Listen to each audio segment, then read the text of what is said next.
everyone. This is Simon and Anthony, and we're going to be talking a bit about how to crack social networks with Sybil attacks. If so, what is a Sybil attack? Essentially, a Sybil attack is named after this person, Sybil, who's a fictional character, and she had a multi-personality disorder.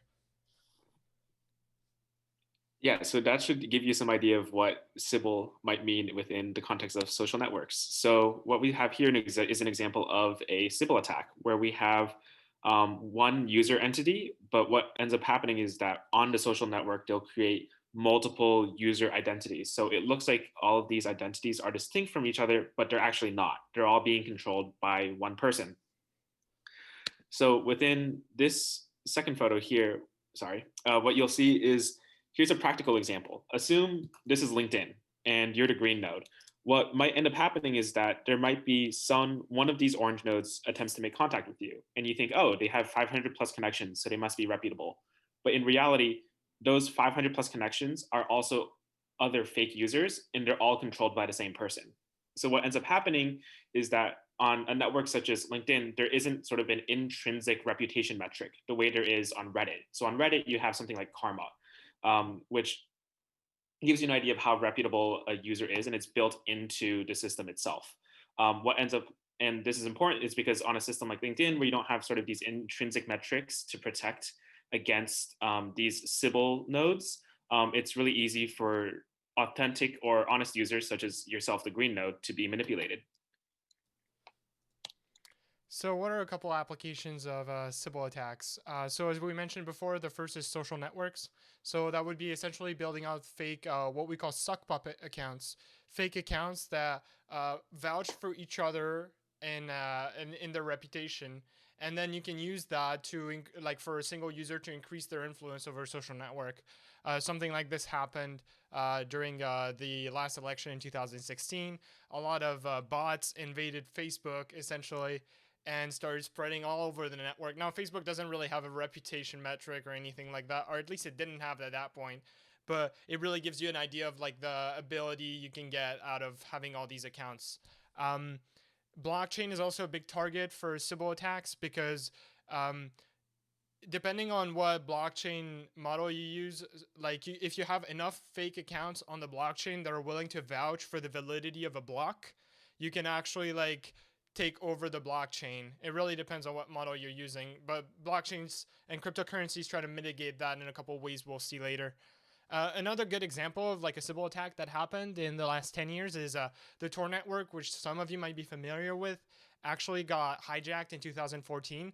And someone, we still don't know who it is, but managed to. So the way the Tor network works is you have a user and you have a server, and they actually like jump a bunch of relays and meet in the middle. So the user never really knows where the server is, and the server never really knows where the user is. So it's completely anonymous. Well, someone somehow managed to replace 6.4% of all these relays in the middle with fake relays.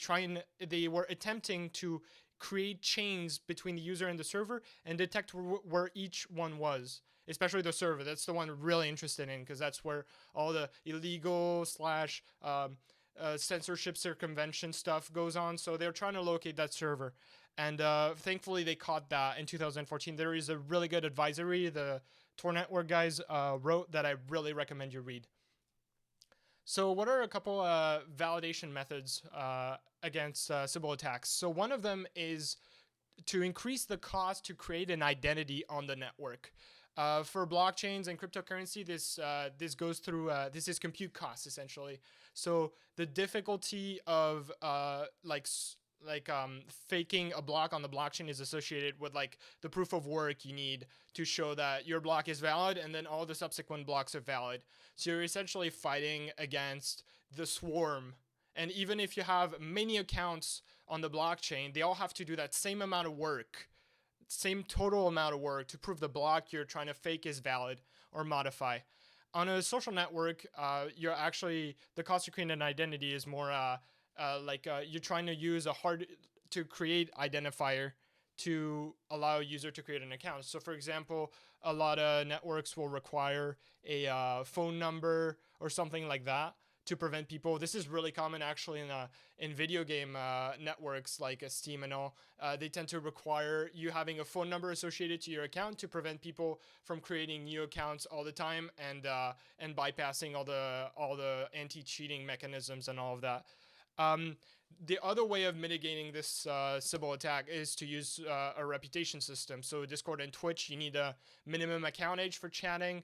Reddit and Stack Overflow, you need a minimum amount of points required before posting. Now, something has to be clear. None of these are foolproof. It's very easy to create a bunch of accounts ahead of time on Discord or Twitch and then just swarm the entire platform all at once. Detecting those is actually really hard. We're going to talk about that next. Yeah, so we're going to talk about now detecting. So as Simon said, there isn't really a foolproof method and there isn't really a way to prevent Sybil attacks. But how do we know when we run into a user if it is an honest user or not? There's this paper which was published which demonstrated that there's actually certain traits that sock puppet users will have with one another. So in the context of a discussion board, sock puppet users will often appear in pairs and they'll often upvote one another's comments if it is a discussion board. And what also happens is you also tend to find certain domains where sock puppets are more common.